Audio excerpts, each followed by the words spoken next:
She finally came face to face with her father's killer and drew a loaded pistol.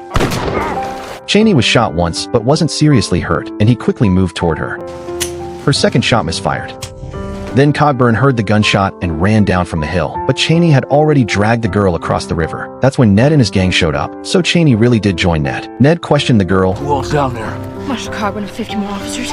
But didn't believe her. He pressed his boot on her, demanding the truth, until Rose confessed that only Cogburn was down below. Ned shouted across the valley, telling Cogburn to cross the northwest ridge in exchange for the girl's freedom. They outnumbered him, but still feared the hot-tempered old Marshal. Cogburn reached the slope, now out of range of Ned's rifles. Ned's gang prepared to leave, but short on horses, they didn't want their new member Cheney. Guess he wasn't too popular. Rose stood and told Ned, "You can't leave Cheney here, he'll kill me." Ned warned Cheney, "Harm her, and you won't see a cent." Here.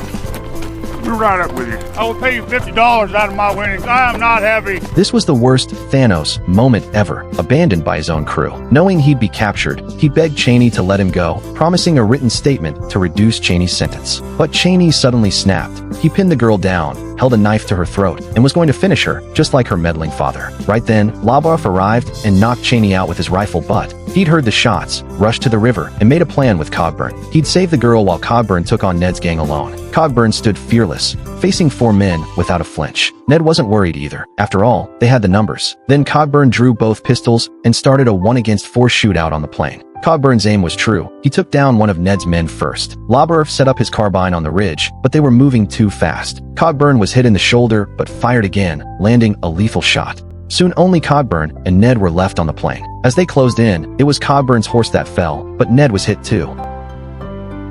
Ned drew his pistol, ready to finish Cogburn. Labaroff took a deep breath, fired a shot, and let the bullet fly and fly until Ned dropped from his saddle, a 350-yard shot. Just as Labaroff was about to boast, Cheney woke up and knocked him out cold. This time, the girl grabbed Labaroff's carbine, pulled the trigger, and sent Cheney flying back from the blast. The recoil threw her into a cave behind. Luckily, a vine caught her. Weakly, she called for Labaroff. Below in the cave lay a dried corpse, and worse, a venomous snake. Now she was truly terrified. Finally, Cogburn came. He dropped a rope and climbed down step by step, but the snake still bit the girl. Cogburn fired to scare it off, told her to stay still, cut her hand with his knife, and sucked the venom out. Labaroff regained consciousness, used his horse to pull the rope, and hauled Cogburn and the girl up. But with the snake bite, they had to get her to a doctor fast. I'm in your dead for that shot, Pard. Never did out the Texas Ranger.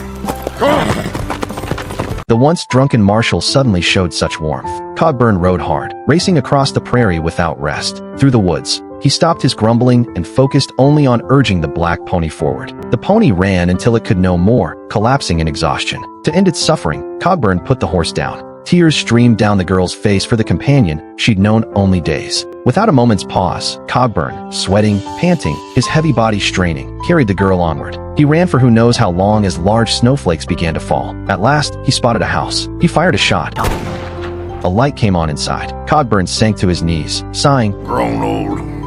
25 years later, the girl was now a woman. When Cogburn carried her to the doctor, her hand was already necrotic. It had to be amputated. He stayed by her side until Rose was out of danger. When she woke, Cogburn was gone. Back home, Rose wrote to him, if he was ever near Yell County, to please visit, and she enclosed the $50 she owed him. Cogburn never wrote back and never came. Until one day, she received a note from him along with a circus flyer. Cogburn was performing with the Wild West show. He'd gotten even heavier on the road. Rose went to see her old friend, but sadly, Cogburn had passed away 3 days earlier. They'd shared unforgettable days. Rose moved Cogburn's grave to her family plot and visited often. As for Labaroff, the Texas Ranger, last she heard, he'd be in his 70s or 80s now. And so the film ends. Once, a young girl ventured into the lawless West to avenge her father. She hired a grumpy old Marshal and met a bold Texas Ranger. The three argued, split up, but when danger came, they stood together. This movie is detailed, moving, and beautifully made. If you enjoyed this recap, I recommend watching the original.